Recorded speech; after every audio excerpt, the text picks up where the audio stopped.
जय हिंद एवरीवन। अब हम लोग बात करेंगे कि एम्फीबिया में क्या क्या सब डिविज़न्स हैं। तो देखिए, क्लास एम्फीबिया जो है उसको हम लोगों ने दो सब क्लासेस में पहले बांटा है। वो सब क्लासेस क्या क्या हैं? तो देखिए, पहले को हम लोग कहते हैं स्टेगोसेफेलिया। स्टेगोसेफेलिया दूसरे को कहते हैं लिस्सा एम्फीबियन। ठीक है ना? तो यहाँ पे ये ध्यान देना है कि ये जो सब क्लास है ये जो है एक्सटिंक्ट है। ठीक है, ये अभी सरवाइव नहीं करता है, कभी ड्यू कोर्स ऑफ एवोल्यूशन ये सरवाइव करता है। ठीक है ना? अच्छा, लेकिन इसमें जो ये लिविंग एम्फीबियन, लिस्सा मतलब लिविंग, लिविंग एम्फीबियन, तो लिविंग एम्फीबियन में जब आप देखेंगे सब क्लास लिस्सा एम्फीबियन में, तो आपको तीन ऑर्डर्स इसमें, कौन कौन से ऑर्डर हैं भाई? ए पोडा, पोडा का मतलब होता है लेग्स, ए मतलब विदाउट, विदाउट लेग्स।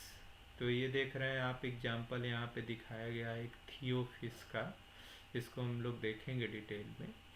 तो इसमें देखिए आपको कहीं पे भी लेग्स नहीं प्रेजेंट है, इसीलिए इसको रखा गया ए पोडा में। दूसरा क्या कहा गया भाई? यूरोडेला आर कॉडेटा, इन्हें कहते हैं लिजर्ड लाइक एम्फीबियन। जैसे आप गिरगिट देखते हैं, क्रोकोडाइल देखते हैं, उस तरह का ये एम्फीबियन दिखाई देता है, इसीलिए इसको लिजर्ड लाइक एम्फीबियन कहते हैं। और दूसरी चीज़ देखिए, यूरोडेला, यहाँ आउरो का मतलब होता है टेल, आउरो का मतलब क्या होता है? टेल। तो देखिए इसमें प्रोमिनेंट स्ट्रक्चर क्या है? टेल प्रेजेंट है ना?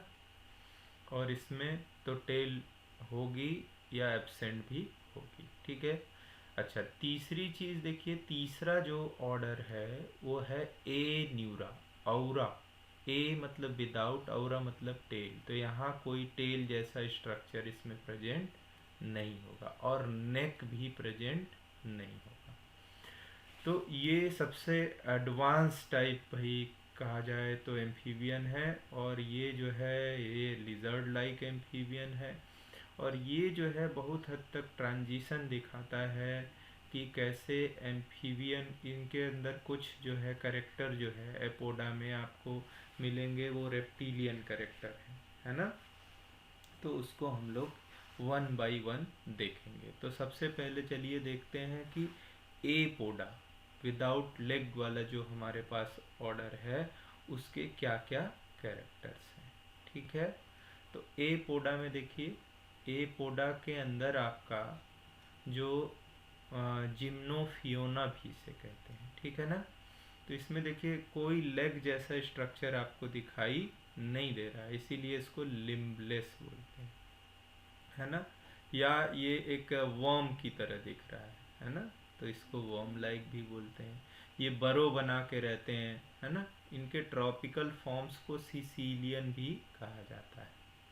अच्छा, अब देखिए इसमें टेल जो है या तो बहुत शॉर्ट होगी, है ना? टेल या तो बहुत शॉर्ट होगी या नहीं पाई जाएगी।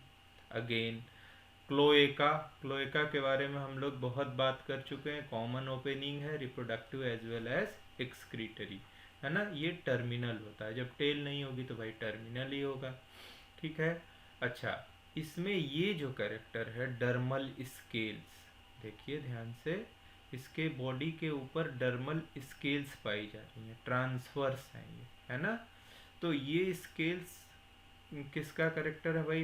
आपके फिश में भी पाया जाता था स्केल्स, और इधर रेप्टाइल में भी पाया जाएगा, लेकिन एम्फीबिया का ये जो है एक जनरल करेक्टर नहीं कहा जा सकता। ठीक है, क्योंकि इनकी स्किन कैसी होती है? ग्लैंडुलर होती है। ठीक है। तो यहाँ पे ट्रांसवर्सली रिंकल्ड जो है वो डर्मल स्केल्स पाई जाती हैं इसके अंदर, तो ये बड़ा इंपॉर्टेंट कैरेक्टर है। अच्छा देखिए, स्कल जो है इसमें, स्कल वो कॉम्पैक्ट होती है, रूफ उसकी मेड ऑफ बोन्स, बोन्स की बनी होती है ना? अच्छा, जब लेग्स ही नहीं है, फोर लेग्स नहीं ले, हार्डलिंग नहीं है, हैंडलिम नहीं है, तो ये लिम्बलेस हुए, तो क्या गर्डल्स की ज़रूरत है? नहीं, गर्डल्स इसमें नहीं पाए जाएंगे। जब लिम्स ही नहीं है तो गर्डल क्या ज़रूरत, है ना? एक बहुत इम्पोर्टेंट फीचर है इसके अंदर, इसको अंडरलाइन कर लीजिएगा कि इसके मेल्स में प्रोड्यूसिबल कॉपरेटरी आर्गन पाया जाता है, जो कि आपका रेप्टिलियन करेक्टर है, उसके बाद जितने एनिमल है एम्फीबिया के बाद सब में पाया जाएगा। लेकिन यहाँ पे देखिए पाया जा रहा है प्रोड्यूसिबल कॉपुलेटरी आर्गन, तो ये बड़ा इम्पोर्टेंट फीचर है एपोडा का। आइए अब सेकंड, ये ऑर्डर 1 हमने देख लिया है, ठीक है। ये ध्यान रखिएगा कि आपके सिलेबस में ऑर्डर तक ही है, सब ऑर्डर नहीं है, और इस ऑर्डर में कोई सब ऑर्डर है भी नहीं। तो आइए अब देखते हैं कि नेक्स्ट जो है वो क्या है। वो है हमारे पास यूरोडेला, है ना। सेकेंड ऑर्डर हमारा क्या था, यूरोडेला। तो यूरोडेला में देखिए ये सबको देख के ऐसा नहीं लग रहा है जैसे हम लोग देखते हैं गार्डन में जो है गिरगिट देखते हैं ना, कैलोट्स या क्रोकोडाइल को देखते हैं उस शेप के दिख रहे हैं, है ना। तो इसीलिए इनको लिजर्ड लाइक एम्फीबियन कहा जाता है। क्या कहा जाता है भाई, lizard like amphibian, they are called lizard like amphibian, है ना। अच्छा, लिजर्ड एक्चुअली वर्ड यूज होता है रेप्टाइल्स के लिए, लेकिन यहाँ ये उसी तरह की मॉर्फोलॉजी शो कर रहा है, इसीलिए इसको लिजर्ड लाइक एम्फीबियन कहा जाता है। अच्छा, लिम्स देखिए 4 लिम्स भी है और हाइंड लिम भी है, ठीक है ना। तो जो लिम्स कितने पेयर हो गए भाई, 2 पेयर हो गए, है ना, 2 पेयर है। लेकिन कुछ कुछ ऐसे एनिमल्स भी हैं, जब उसके सब ऑर्डर को हम स्टडी करेंगे तो जिसमें जो है लिम्स बहुत ही, एक तो सारे ही एनिमल्स में देखें तो लिम्स बहुत ही वीक होते हैं और इक्वल इन साइज। अगर इसकी साइज देखें, इसकी साइज 4 लिम्ब और हाइंड लिम्ब दोनों की साइज इक्वल होती है, इक्वल इन साइज, है ना, साइज। और क्या होते हैं, वीक होते हैं, है ना, वीक, ठीक है भाई, कमज़ोर होते हैं बहुत, देखिए यहाँ पे। और किसी किसी में एब्सेंट भी हो जाएगा हाइंड लिम्ब, अभी देखते हैं। अच्छा, गिल्स, जो आपका यूरोडेला है, गिल्स इसमें एक परमानेंट स्ट्रक्चर है। एडल्ट में जो लैंड पे रह रहे हैं उनमें नहीं। अच्छा, मेल्स में हमने सिसिलियन में पढ़ा था, एपोडा में, देखिए यहाँ पे एपोडा में हम लोगों ने पढ़ा था मेल्स है प्रोट्रूसिबल कोपुलेटरी आर्गन।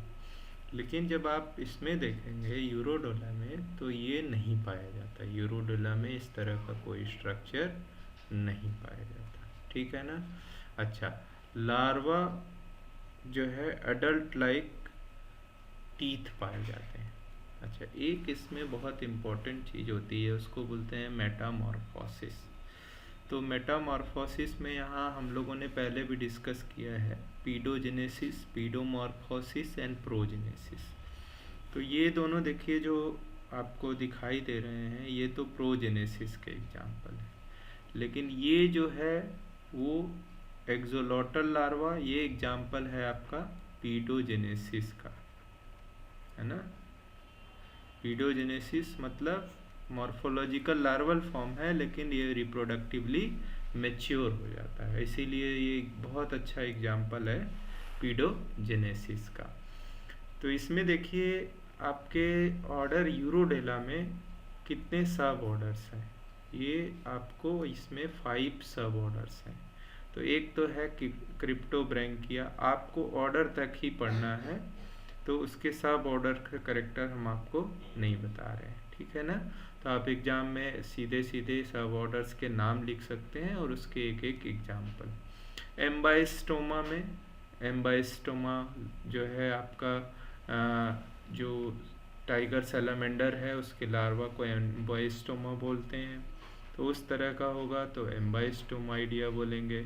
सैलामेंड्रॉइडिया, देखिए सैलामेंडर है, ठीक है। सैलामेंडर में हम लोग जब इवोल्यूशन पढ़ेंगे तो वहाँ रिंग स्पीसीज भी पढ़ेंगे, ये बहुत ही अच्छा इवोल्यूशनरी एग्जाम्पल है ना। स्पीसीज कॉन्सेप्ट में इसको हम लोग डिस्कस करते हैं। अच्छा, प्रोटिडी और निमीटस, यहाँ पे देखिए ये लैंड पे नहीं आ सकते, ये लार्वल फॉर्म ही परसिस्ट करते हैं। जब तो लार्वल फॉर्म ही परसिस्ट करे उसमें कोई मेटामॉर्फोसिस नहीं हो, तो ऐसे फॉर्म को हम लोग क्या कहेंगे भाई, प्रोजेनेसिस का एग्जाम्पल है। ये किसका एग्जाम्पल हो गया, प्रोजेनेसिस, है ना, प्रोजेनेसिस। अच्छा, ये रिप्रोडक्टिवली भी मैच्योर है और यही फॉर्म ही परसिस्ट करेगा, ठीक है ना, जैसे प्रोटियस है और साइरन है। ये दो एग्जाम्पल है प्रोटीडी और मीटस का, ये एम है भाई, ठीक है। तो ये तो हो गया आपका यूरोडेला और कॉर्डेटा, ठीक है। तीसरा जो आपका ऑर्डर है वो है ए न्यूरा, ए औरा, हमने पहले ही बताया, विदाउट टेल। तो इसमें देखिए कुछ एग्जाम्पल हमने यहाँ बनाए हैं। ये लियोपेल्मा फ्रॉग है, एलाइट्स है, और इसको तो आप पहचानते ही होंगे, जो लास्ट में है ये बुफो, ये बारिश वारिश के सीजन में आपके घर तक चला आता है। तो ये क्या है, टोड है ना, टोड फ्रॉग है। और एक जो हम लोग फ्रॉग देखते हैं जो हम लोगों के तालाबों में दिखाई देता है, राना टिकरीना, जो हम लोग 10th वगैरह में डाइसेक्ट करते थे जब तक प्रोहिबिटेड नहीं था। तो देखिए ए न्यूरा में क्या क्या फीचर्स हैं, इसको सेलियंसिया भी कहते हैं, ठीक है ना। तो ए न्यूरा में एम्फीबियन विदाउट टेल, ये ऑलरेडी हमने आपको बता दिया कि आ न्यूरा, औरा मतलब टेल होता है, औरा मतलब विदाउट टेल, ठीक है। तो इसमें कोई टेल नहीं पाया जाएगा। अच्छा, इसमें हाइंड लिम्ब देखिए ध्यान से, हाइंड लिम्ब जो है ये बड़े हैं देन फोर लिम्ब, ये है हाइंड लिम्ब और ये है फोर लिम्ब। तो जब इसको स्ट्रेच करता है ये, तो फ्रॉग क्या करता है, लीप करता है, थोड़े डिस्टेंस थोड़ा सा जंप करता है, ठीक है ना। उस तो जो हाइंड लिम्ब है यूजुअली किसके लिए बने हैं, लीपिंग के लिए बने हैं, है ना, थोड़ा थोड़ा डिस्टेंस वो जंप करता है। अच्छा, एडल्ट में क्या कोई गिल्स पाई जाएंगी, नहीं पाई जाएंगी, एडल्ट्स में कोई गिल्स नहीं पाई जाएंगी। जबकि यूरोडेला में जब हमने देखा था तो हमने आपको बताया था कि इसमें गिल एक परमानेंट स्ट्रक्चर है, लेकिन यहाँ पे लार्वल फॉर्म में तो पाया जाएगा लेकिन अडल्ट में नहीं पाया जाएगा, ठीक है। इसमें आई लिड जो होती है, आई के ऊपर एक कवरिंग होती है, वो वेल डेवलप्ड होती है, टिम्पैनम प्रेजेंट होता है ना, फ्रॉग के अंदर। अच्छा, इसकी जब स्किन को आप देखेंगे, जितने लोगों ने अपने 10th में कभी डाइसेक्ट किया होगा, आप लोगों के समय तक शायद प्रोहिबिटेड हो गया था, रोक दिया गया था, लेकिन होना भी चाहिए, फ्रॉग्स की संख्या इतनी खुद ही कम हो गई है। तो इनकी जो स्किन है वो लूजली अटैच होती है बॉडी से, है ना, लूजली फिटेड होती है ना। और जो मैंडिबल्स होते हैं इनके जॉ, वो टूथलेस होते हैं, ठीक है। रिब्स, हम लोगों में रेस्पिरेशन के लिए जो केज है, चेस्ट कैविटी, उसके अंदर लंग्स पाया जाता है, और उसको बनाता कौन है, रिब्स बनाता है, और मसल्स होती हैं, एक्सटर्नल, इंटरनल, इंटरकोस्टल मसल, और जो है आपके उसके नीचे क्या रहता है, डायफ्राम। लेकिन यहाँ पे रिब्स नहीं पाई जाती हैं, ध्यान रखिएगा कि अन्यूरा में या फ्रॉग्स में रिब्स नहीं पाई जाती, है ना। और जो इनकी जो टेल बोन होती है वो स्लेंडर होती है ना, स्लेंडर लाइक होती है ऐसे, ठीक है। तो यूरोस्टाइल इसको बोलते हैं। फर्टिलाइजेशन हमेशा एक्सटर्नल होगा, उसमें मेटामॉर्फोसिस, नियोटेनिक फॉर्म नहीं पाए जाते हैं, है ना। जैसे कि आप जब यूरोडेला में पढ़ रहे थे, मैंने एक्सोलेटा बताया था आपको कि पीडोजेनेसिस का बड़ा अच्छा उदाहरण है, लेकिन यहाँ पे कोई नियोटेनिक फॉर्म नहीं पाया जाएगा। ए न्यूरा में जब आप देखेंगे तो आपको यहाँ पे सब ऑर्डर्स 5 मिलेंगे, और ये सारे सब ऑर्डर्स, ए न्यूरा बहुत इम्पोर्टेंट है भाई। क्यों इम्पोर्टेंट है, इसमें डिफरेंट टाइप के वर्टिब्रेट्स का इवोल्यूशन हुआ है ना, जो आपको इसके सब ऑर्डर में दिखाई देता है। अब यहाँ पे देखिए, सिला वर्ड का मतलब है कैविटी, एम्फी का मतलब है बोथ।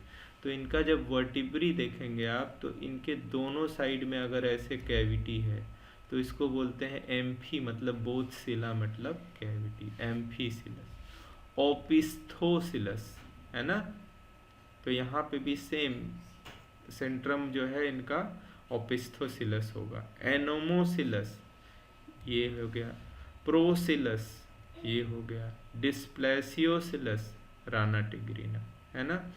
तो ये सारे उदाहरण हैं इन सब ऑर्डर्स के। जैसे एम्फीसिला है, लियोपेल्मा इसका उदाहरण है। ओपिस्थोसिला का एग्जाम्पल बहुत ही इम्पोर्टेंट है, जेनोपस, जिसके बारे में हम लोग डेवलपमेंटल बायोलॉजी में पढ़ेंगे। पाइपा है एक दूसरा उदाहरण भी इसमें। एनमोसिलस में पेलोबेट्स है। और प्रोसिला जो बहुत ही फैसिनेटिंग एग्जाम्पल है, ट्री फ्रॉग उसमें आते हैं। बूफो आता है आपका, जो आपके घर में घुस आता है, ये टोड, है ना। और ट्री फ्रॉग्स जो है वो डिस्प्लेसियोसिला, जो राना टिग्रीना जो हम लोग अपने बचपन में देखते थे, बारिश के बाद तालाबों में आ जाते थे, तो वो क्या है, राना टिग्रीना। तो आपको करना क्या है, इस वीडियो को देखने के बाद पूरे जो है ये क्लास एम्फीबिया को आपको कॉपी में लिखना है और तीनों ऑर्डर को साथ में लिखना है ना, जिससे आप एक कॉम्परेटिव चार्ट दे सकें, ठीक है। और ये क्योंकि एक छोटा क्लास है तो इसका क्लासिफिकेशन अक्सर पूछा जाता है, तो आप इसको तैयार कर लेंगे लिख करके। जनरल कैरेक्टर लिखेंगे जैसे हम लोग पहले कॉन्ड्रिक थीस में, ऑस्टिक थीस में करते आए हैं, वैसे ही इसमें भी आप इसको कंप्लीट करेंगे। तो हम लोग मिलते हैं नेक्स्ट लेक्चर में, जिसमें हम स्टडी करेंगे रेप्टाइल्स के बारे में, उनके जनरल कैरेक्टर के बारे में और उनके क्लासिफिकेशन के बारे में। अद्वैता एकेडमी के सभी व्यूअर्स का बहुत बहुत धन्यवाद, आभार। आप हमें लाइक कर सकते हैं, शेयर कर सकते हैं। यदि आपको ये वीडियो, ये चैनल पसंद आया है तो आप इसे सब्सक्राइब कर सकते हैं। और बहुत महत्वपूर्ण है कि आप बेल आइकन दबाना ना भूलें, जिससे कि आप हमारे अगले वीडियो का अपडेट प्राप्त कर सकें। और सबसे इम्पोर्टेंट है कि आप जो है, आपको अगर इन वीडियोस में कहीं भी कोई प्रश्न लगता है या हमें, या आपको ऐसा लगता है कि छूट गया है, तो आप कमेंट सेक्शन में ज़रूर बताएं। बहुत बहुत धन्यवाद।